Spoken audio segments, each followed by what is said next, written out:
तहज्जुद के सजदों में मांगी गई चाहतें अल्लाह क़यामत तक सलामत रखता है।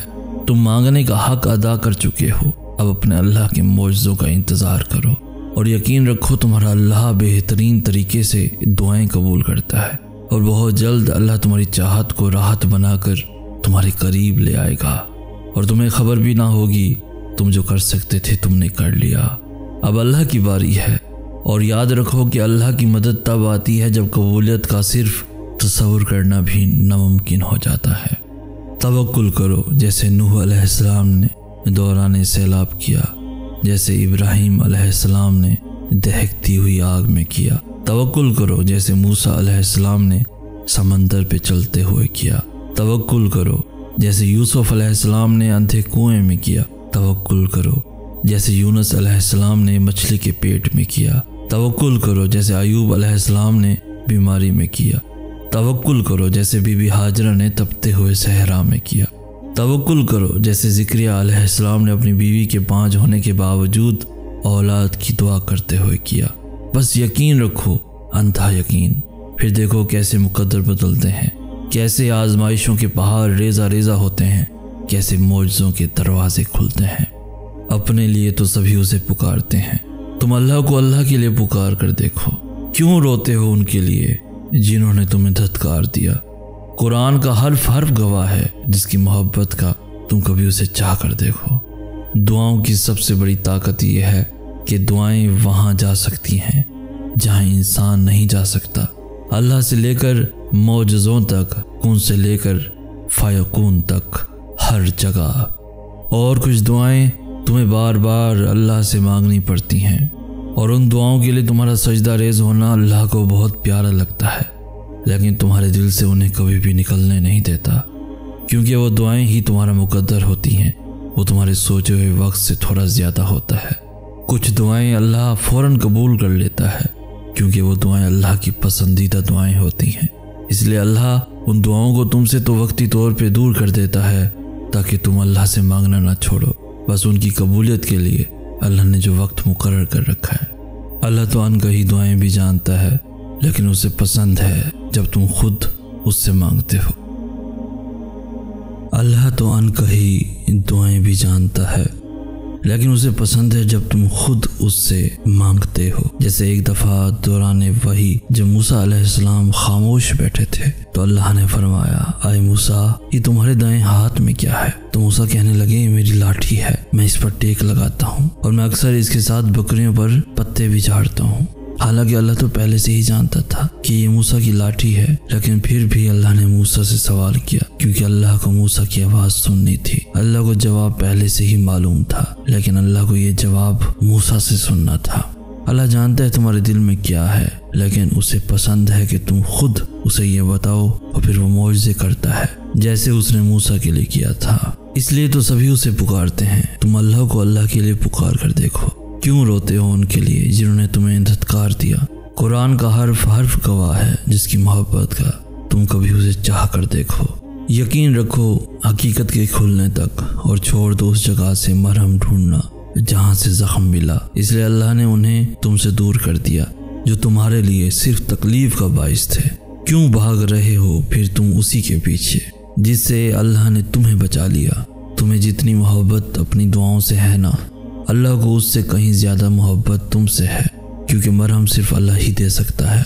और जो सब्र करते हैं और तवक्कुल रखते हैं उनके लिए अल्लाह शिफा के ज़रिए बना देता है और उन्हें नवाज दिया जाता है उससे भी बेहतर जो उन्होंने खोया है। कितनी ऐसी चीज़ें हैं जिन्हें तुम अच्छा समझते थे, मगर उनसे तुम्हें सिवाय दुख के और कुछ भी नहीं मिला। जिन्हें अल्लाह ने ही तुम्हारे काबिल नहीं समझा, वो फिर कैसे तुम्हारे लिए बेहतर हो सकते थे।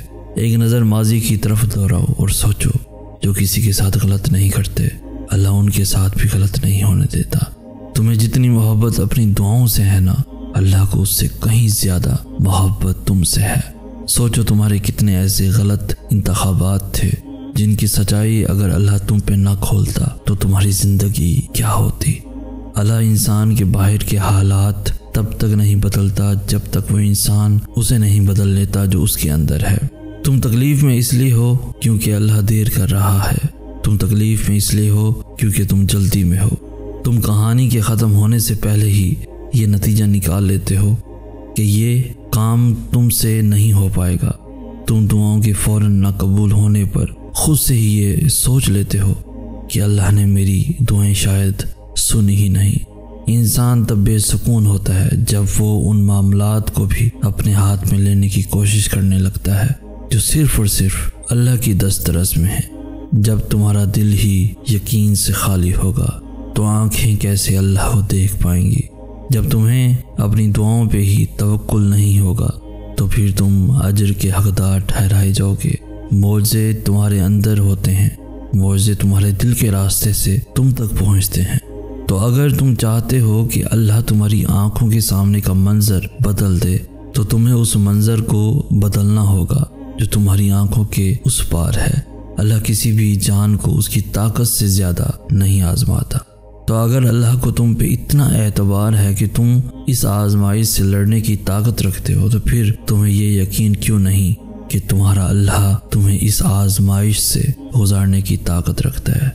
जब उसे ये मान है कि तुम बार बार उससे मांगोगे तो फिर तुम्हें ये मान क्यों नहीं कि वो कबूल करेगा। जैसे दवा तब असर करती है जब तुम उसे पाबंदी से लेते हो, वैसे ही दुआएं भी तब असर करती हैं जब तुम उन्हें मुसलसल मांगते हो। जैसे दवा आहिस्ता आहिस्ता तुम्हारी तकलीफ को राहत में बदलती है, वैसे ही दुआएं भी आहिस्ता आहिस्ता तुम्हें शिफा याब करती हैं। बस यकीन रखो, क्योंकि जो अल्लाह पे यकीन रखते हैं अल्लाह उनके दिलों को बेहतरी की जानिब फेर देता है। सब्र तुम्हें तोड़ देगा, तुम्हारी रूह को झंझोर देगा, तुम्हारे वजूद को रेजा रेजा कर देगा, तुम्हें इतना थका देगा कि तुम्हें लगेगा जैसे यही तुम्हारी कहानी का इख्तिताम है। लेकिन तुम फिर भी दुआ मांगना मत छोड़ना, तुम फिर भी अल्लाह को पुकारना मत छोड़ना। आजमाइशें तुम्हें गिव अप करने की हर मुमकिन वजह देंगी, लेकिन तुम्हें अल्लाह की मोहब्बत के लिए आगे बढ़ना है। तुम्हें अल्लाह का वादा याद रखना है। तुम्हें ये याद रखना है कि अल्लाह सब्र करने वालों को पसंद करता है। तुम्हें ये कभी नहीं भूलना कि अल्लाह ने सब्र करने वालों को हमेशा साथ निभाने का वादा किया है। तुम्हें अल्लाह के वादों में यकीन रखकर आगे बढ़ते जाना है, क्योंकि मौजे तवक्कुल करने वाले दिल के लिए होते हैं। सब्र बस कुन कहने से पहले की आजमाइश होती है। अल्लाह दुआओं के इंतज़ार के ज़रिए आजमाता है। वो कबूलियत में देर करता है ताकि तुम्हारा यकीन देख सके और ये देख सके कि जो तुम मांग रहे हो क्या तुम्हें वाकई उसकी चाह है। और जब वो तुम्हारी दुआओं को आजमाता है तब वो तुम्हें भी इतनी ताकत दे देता है कि तुम्हारा दिल ना ताख़ीर से थकता है और ना एक ही दुआ बार बार दोहराते हुए उकताता है। तो अगर दिल को इतना समझाने के बावजूद भी दुआ का ख्याल नहीं जा रहा तो मांगते रहो।